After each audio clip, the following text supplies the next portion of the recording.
Bismillahirrahmanirrahim. Assalamualaikum warahmatullahi wabarakatuh. Alhamdulillahi rabbil alamin alladzi anzala al-Qur'ana hudan lil muttaqin wa arsala Muhammadan sallallahu alaihi wasallam rahmatan lil alamin liyukhrijan nas minaz zulumatil kufri ila nuril yakin. Alhamdulillah alladzi arsala rasulahu bil huda wa dinil haqq lidhirahu ala dini kullih wa kafa billahi syahida. Asyhadu an la ilaha illallah wahdahu la syarika lah wa asyhadu anna Muhammadan abduhu wa rasuluhu lan nabiyya ba'dah. Allahumma salli wa sallim wa barik ala sayyidina Muhammadin wa ala alihi wa sahbihi wa man tabi'ahum bi ihsanin ila yaumiddin.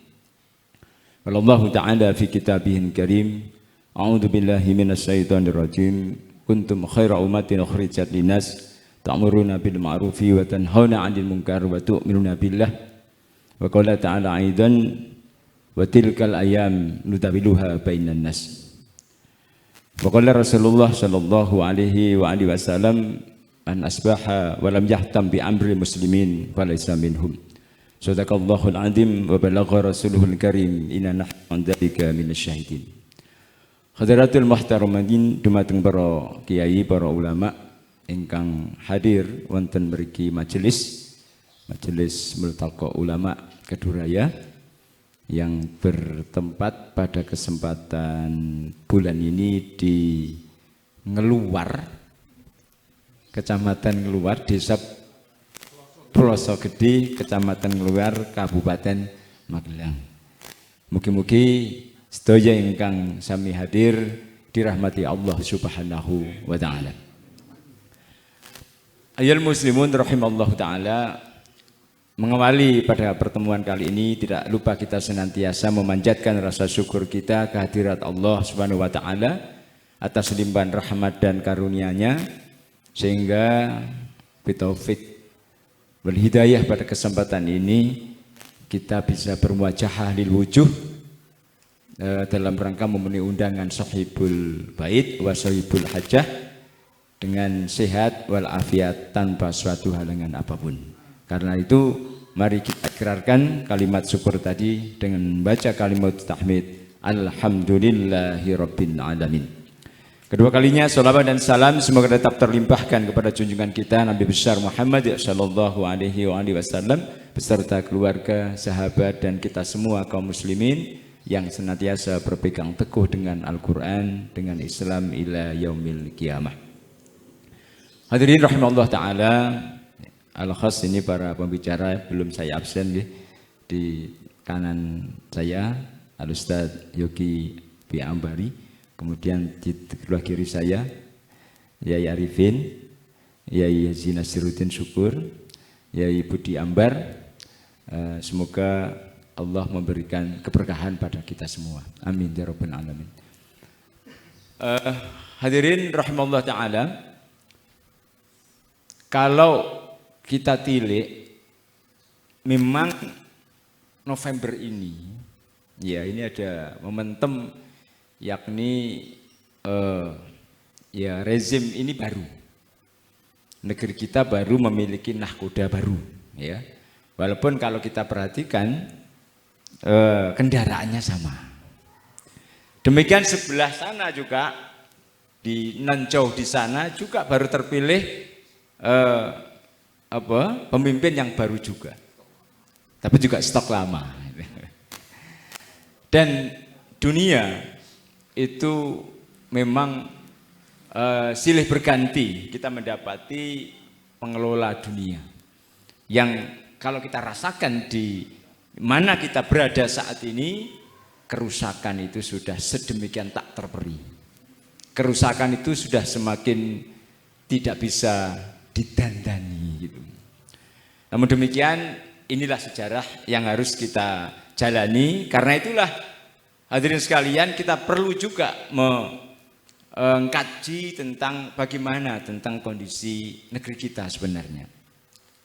Ya kalau kita tilik jua bahwa negeri yang kita cinta ini dari Sabang sampai Merauke atau bahkan lebih luas lagi Nusantara, di sana ada Johor, di sana ada Campa, di sana ada Mindanao, di sana ada, dan banyak sekali itu di wilayah Nusantara. Ini sebelum Islam datang itu juga kerusakannya tidak terperi. Bila khusus kalau kita perhatikan Jawa saja, Jawa Dwipa, kita mendapati di ujung timur itu ada Majapahit, Hindu. Di tengah itu ada Kalingga, Hindu. Di barat itu juga ada Pajajaran, Sunda Wiwitan, Hindu juga. Ini sejarah begitu.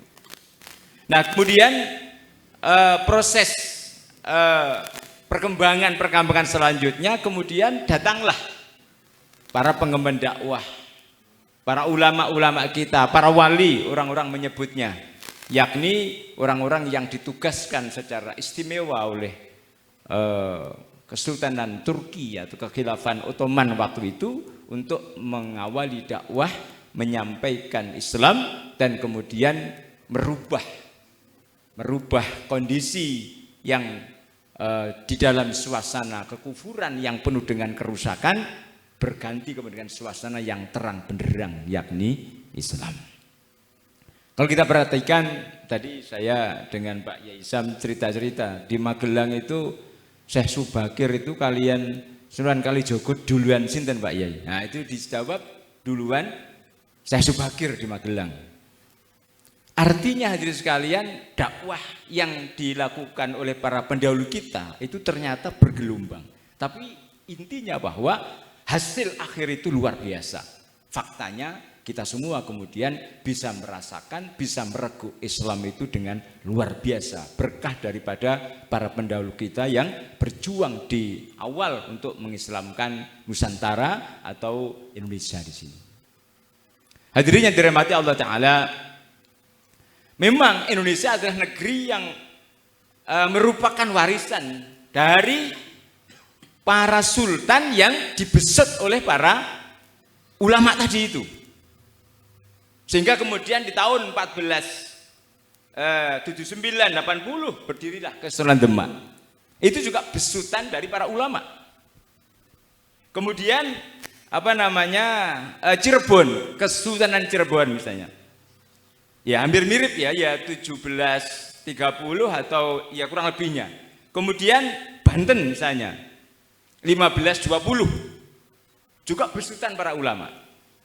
Artinya para ulama datang ke negeri kita itu kemudian betul-betul memiliki suatu azam kuat untuk menjalankan tugas yang diamanatkan oleh Kesultanan Turki untuk kemudian menjadikan Islam ini sebagai mainstream dalam kehidupan.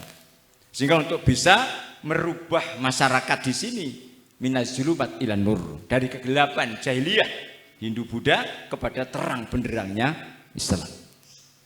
Kalau kita perhatikan secara seksama, kayak memang ada tugas dia. Kalau kita perhatikan begitu, bahkan tugas ini simultan. Kenapa? Karena mereka itu kemudian ditautkan dengan kekeluargaan, pernikahan begitu. Taruhlah misalkan Kesultanan Demak begitu, yang diamanatkan untuk kemudian mengislamkan Jawa Tengah, Jawa Timur. Kemudian tatkala kemudian hubungan dengan Cirebon, nah ternyata juga ada hubungan kekeluargaan juga. Kalau tidak salah putrinya Sunan Kalijogo itu bisa diperistri oleh Fathahilah atau Sunan Gunung Jati.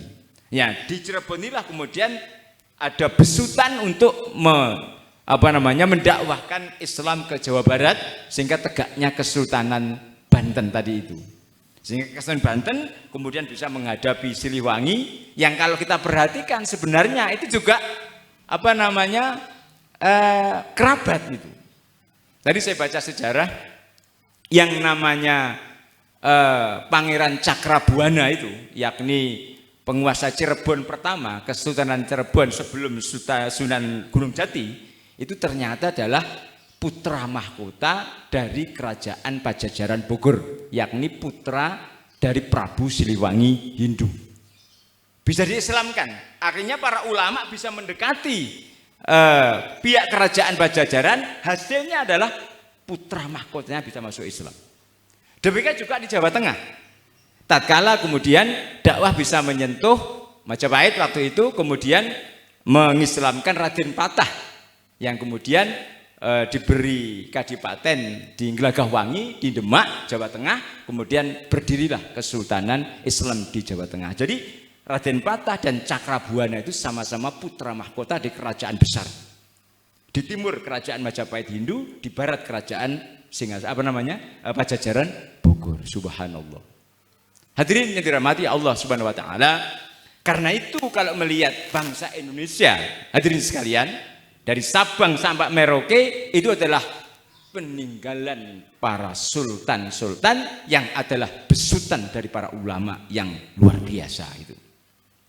Karena itu hadirin sekalian, ya, negeri Islam itu adalah negeri, yakni tanah dan air dan apa yang terkandung di dalamnya di negeri itu adalah negeri yang ditaklukkan atau diislamkan.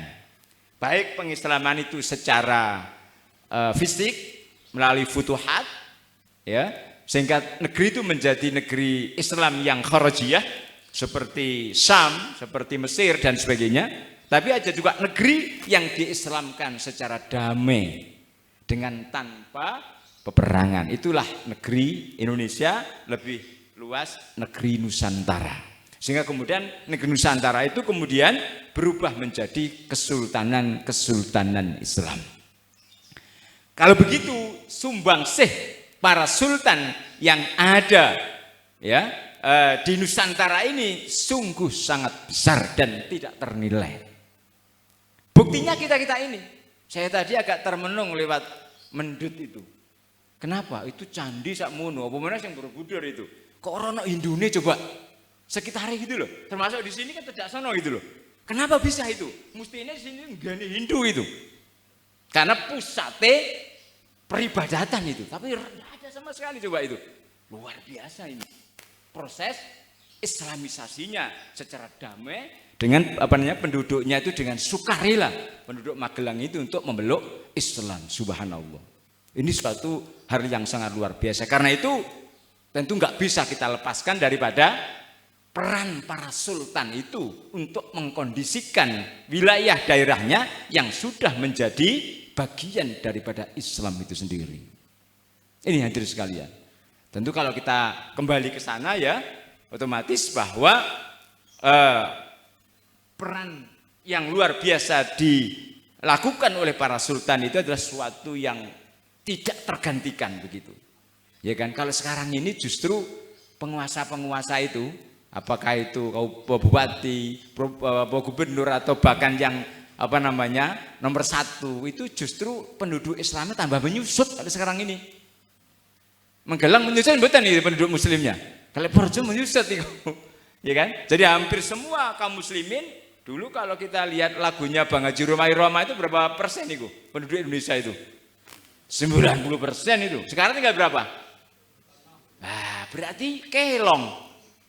Lah berarti apa gunanya itu para pemimpin yang mestinya harus menjaga, bahkan ben ngrembaka, justru ini berkurang ini. Beda dengan para sultan dulu. Nah, sultan nambah. Subhanallah. Para sultan nambah hadirin sekalian. Ya kan? Subhanallah itu. Itulah maka sumbangsih para sultan itu adalah sungguh tidak tergantikan itu, ya, begitu.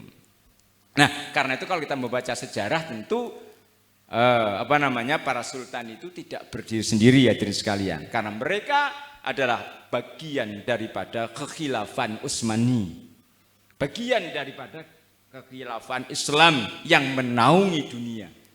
Yang memang kalau kita baca sejarah di masa Al-Khalifah Sulaiman Al-Qanuni itu jumlah penduduk muslim itu 2/3 dunia. Subhanallah. Kita perhatikan jumlah penduduk sekarang berapa? Taruhlah misalkan 8 miliar di 2024 akhir ini. Itu peta demografinya, sebarannya itu 2,2 miliar itu non muslim, gabungan dari Nasrani, maksudnya Protestan dan Katolik atau Nasrani. Kemudian yang kita itu 1,8 miliar, kurang lebih lah. Mungkin digenapkan 2 miliar lah begitu. Kemudian yang Hindu Buddha itu masih 1,3 itu. gabungan misalkan India atau dengan apa namanya Cina misalnya atau Thailand sebagainya itu. Yang lainnya sekitar 900 jutaan. Artinya dengan tampilnya adidaya saat ini justru jumlah muslimin menyusut, justru kaum muslimin semakin berkurang itu. Nah karena itu hadirin sekalian, tampilnya peradaban Islam itu sekarang ini sungguh sangat dinanti begitu. Kalau kita perhatikan pula dalam sejarah hadirin sekalian, sebagian kesultanan itu adalah tersebar ya, baik itu di Pulau Sumatera. Kalau kita bicara Indonesia itu ada 11 kesultanan hadirin. Dulunya Sumatera juga sama, tapi di sana sudah ada Pasai, sudah ada Aceh Darussalam yang lebih mendahului, sehingga kemudian pengislaman selanjutnya sampai Lampung itu selesai dan kemudian menjadi 11 kesultanan Islam. Nah itu begitu. Nah kemudian kalau di Jawa ya itu yang besar tadi ya, itu yakni Kesultanan Demak, Kesultanan Cirebon, Kesultanan Banten itu ya, walaupun yang kecil-kecil juga ada ya. Kalau beberapa data itu ada 13 kesultanan itu ya begitu. Ya itu. Kemudian kalau di Sulawesi ya ada 29 kesultanan. Di Maluku ada 7 kesultanan. Di Papua ada 9 kesultanan. Di Kalimantan ada 12 kesultanan. Ya, dan di Nusa Tenggara ada 6 kesultanan. Kalau kita hitung detail tentu lebih banyak lagi. Ini hadirin sekalian peran dari para ulama-ulama dulu seperti itu. Jadi dakwah mereka itu betul-betul dakwah dalam rangka untuk izul Islam wal muslimin. Betul-betul untuk kebaikan dan kejayaan Islam. Ya, kalau sekarang ini banyak ulama-ulama yang rada miring-miring itu dibawa ke sana kemari begitu. Apalagi ini menjelang ini ya. Masya Allah itu. Karena itulah maka kita harus kembalikan ya, fungsi ulama adalah dalam rangka untuk betul-betul menjadi tadi warasatul anbiya, menjadi pewaris para nabi, untuk kemudian berjuang bersama kaum muslimin, membimbing kaum muslimin, mendidik kaum muslimin, mengarahkan kaum muslimin agar kemudian mereka kembali kepada Islam yang sesungguhnya, yakni Islam kafah. Yang dengan Islam kafah itulah hadirin sekalian kejayaan Islam, fa insyaallah itu akan bisa kita raih kembali.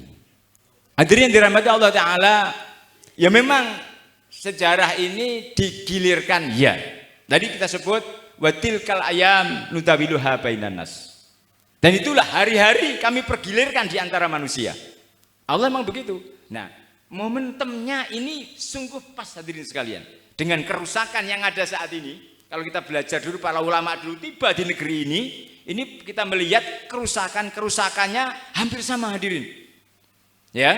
Tentu waktu saya sebagai datang di Magelang, atau saya Jumatul Kubro datang di Jawa Tengah misalnya, atau saya Maulana Ibrahim mendarat di Tuban waktu itu Majapahit sudah kondisi rusak.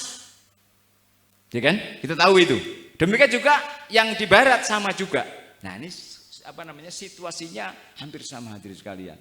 Dunia dalam kondisi yang penuh dengan kerusakan di situ.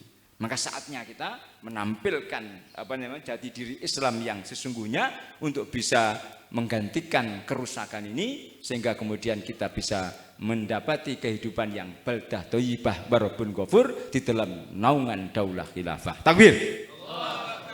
Demikian yang bisa Al-Fakir sampaikan sebagai awalan dalam multaqa kali ini. Kurang lebihnya Al-Fakir mohon maaf. Kita akhiri. Hadanallah wa iyyakum ajmain. Assalamualaikum warahmatullahi wabarakatuh.